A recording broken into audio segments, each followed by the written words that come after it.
Golden Retriever. The Golden Retriever was engineered in mid-19th century Scotland by Dudley Marjoribanks to retrieve shot wildfowl from marshland without damaging the meat. It weighs between 55 and 75 pounds, and its reputation as a gentle family companion is accurate, but it obscures the mechanical reality underneath. The breed possesses what hunters call a soft mouth.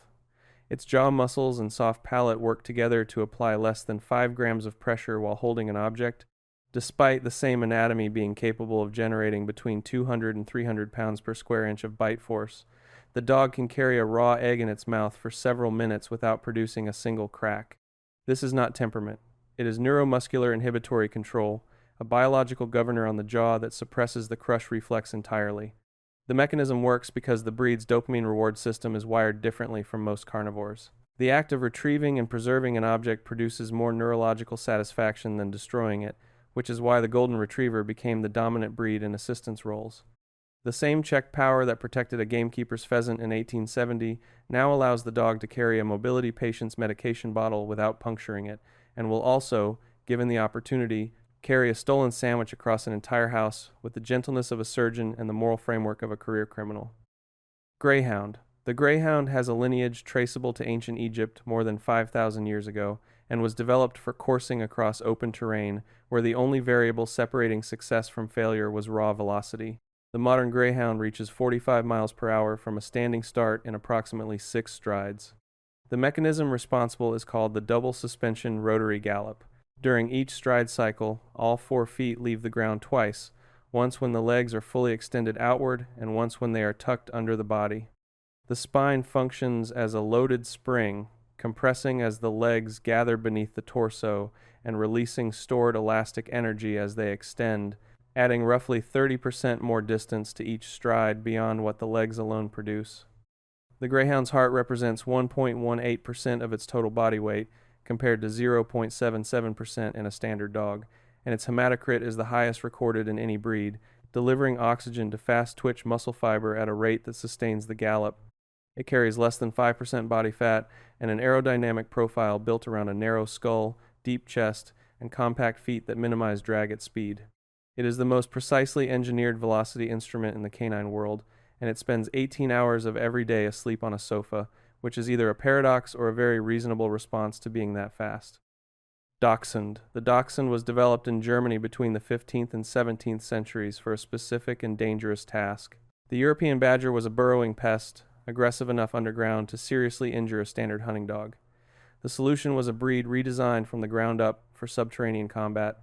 The Dachshund's body plan is the product of functional chondrodysplasia, a form of skeletal dwarfism that produces a long spinal column over short, bowed legs, creating a center of gravity so low the dog can move through tunnels barely wider than its own rib cage.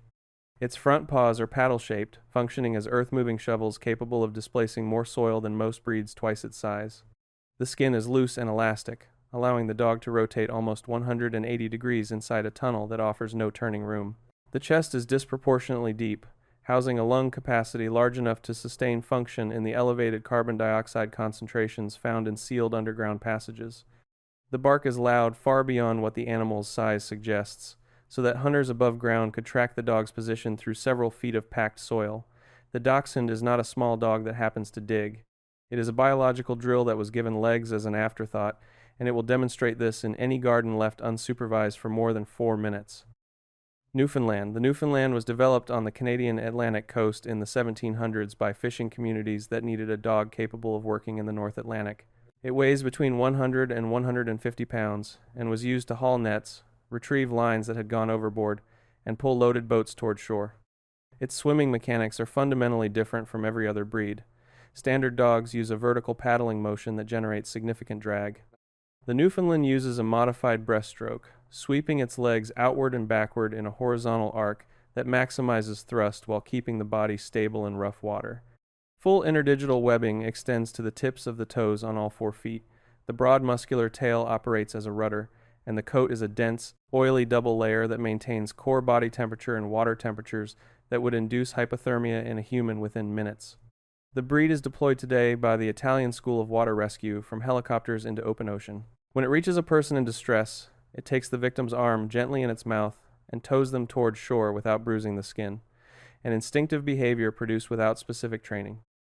Border Collie. The Border Collie emerged from the Anglo-Scottish borderlands roughly 300 years ago, descended from herding dogs brought first by Roman legions and later by Viking settlers. It weighs between 30 and 55 pounds and holds the top ranking for canine intelligence across every documented assessment. Its primary tool is called the eye, a fixed, unblinking stare directed at livestock from a low stalking posture. The behavior is a genetic freezing of the first three stages of the predatory sequence: the stare, the stalk, and the crouch. The kill is permanently suppressed. What remains is the biological pressure of a predator mid-hunt, which sheep and cattle register as an immediate threat and move away from without any physical contact being made.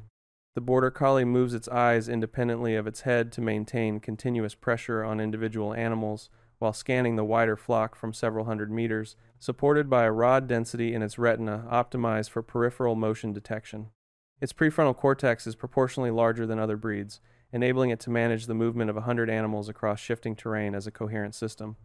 Left without a flock to manage, the same mechanism turns toward whatever is available, which is usually the children, the house guests, and anyone moving through the kitchen in a direction the dog has decided lacks sufficient coordination. Siberian Husky. The Siberian Husky was developed by the Chukchi people of Northeast Asia over thousands of years as a long-distance transport animal, bred to move light loads across frozen terrain on minimal food. It weighs between 35 and 60 pounds and is not the largest sled dog, nor the fastest. It is the most metabolically efficient endurance machine in the canine world. During sustained racing, a husky burns up to 12,000 calories per day without losing significant body mass.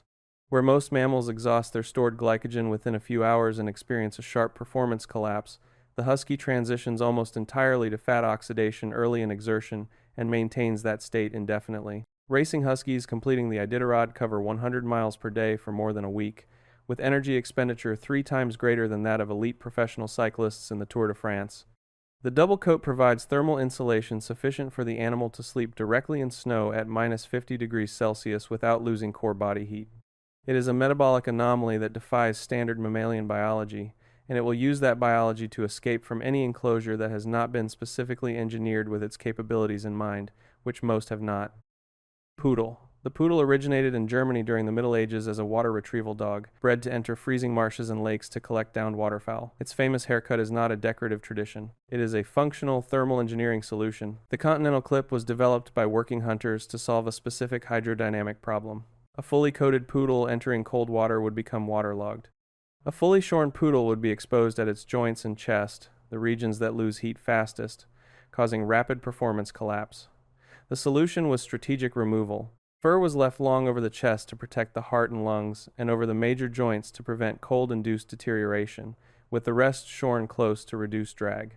Poodle hair grows continuously, rather than shedding in cycles, the biological trait responsible for the breed's hypoallergenic reputation and the explosion of crossbreeds using poodle genetics as a base. Standard poodles served as military dogs and guide dogs throughout Europe before their association with aristocratic grooming displaced that history almost entirely. The elaborate haircut that signals luxury in a show ring is, in origin, the world's first purpose-engineered canine wetsuit.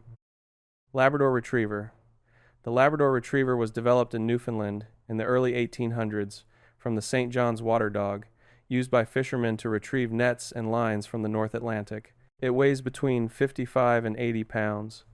The Labrador's outer coat is covered in sebum, an oil secreted by dense sebaceous glands throughout the skin that coats each hair shaft and makes the surface hydrophobic. Water does not soak into the coat. It beads and runs off as it would from a wax surface, leaving the dense undercoat completely dry regardless of how long the dog spends in water. In temperatures approaching freezing, a Labrador continues to operate with full muscular function, while a dog without this coating would lose motor control from cold shock within minutes. The thick, tapering tail functions as a rudder for directional control in water, and in modern flood and open water rescue operations, the breed's thermal resistance allows it to work in conditions that eliminate most other breeds from consideration. The sebum production that makes this possible also generates a distinctive odor that the breed distributes generously across every soft furnishing it has ever made contact with, which in a domestic setting is all of them. Bloodhound. The Bloodhound was developed at the St. Hubert Monastery in Belgium in the 7th century, bred to follow trails that had gone cold. It weighs between 80 and 110 pounds. Its olfactory system does not represent an improvement on standard dog tracking ability. It represents a different category of biological instrument entirely. The human nose contains approximately 5 million scent receptors. The bloodhound contains 300 million, a concentration that allows the dog to detect and reconstruct what researchers describe as a four-dimensional scent image, reading not just where a person has been, but constructing the sequence and timing of their movement through the chemical residue left behind. The long, heavy ears sweep the ground as the dog moves, disturbing settled scent particles and pushing them toward the nostrils. Deep wrinkles on the face trap and concentrate these molecules against the nasal passages. Confirmed trail persistence reaches 12 days after a subject passed through an area, and the bloodhound is the only breed whose tracking evidence is admissible in a court of law. The loose facial skin responsible for this capability also produces more drool per hour than any other breed in the working group. German Shepherd. The German Shepherd was established in 1899 by Captain Max von Stephanitz, who consolidated regional German sheepdogs into a single working breed, built around one specific mechanical requirement: the ability to patrol a large perimeter at sustained speed without exhausting itself. It weighs between 50 and 90 pounds and reaches speeds of 30 to 35 miles per hour. The anatomical feature that makes sustained patrol possible is the floating trot. The German Shepherd's skeletal structure, specifically the angle of its hindquarters and the slope of its back, allows it to move in a gait where vertical displacement is nearly eliminated. Most dogs expend a significant portion of their energy moving upward and downward with each stride. The German Shepherd converts that force horizontally, extending forward in a low, sweeping motion that covers maximum ground per unit of energy. A patrol dog covering several miles at the floating trot arrives at the end of a shift with enough reserve capacity to pursue, apprehend, and maintain alert behavior, which is why the breed became the global standard for police and military units worldwide. Controversy within the breed is that selective show breeding has exaggerated the back slope beyond its functional design, producing animals whose floating trot is compromised by the very structure meant to produce it.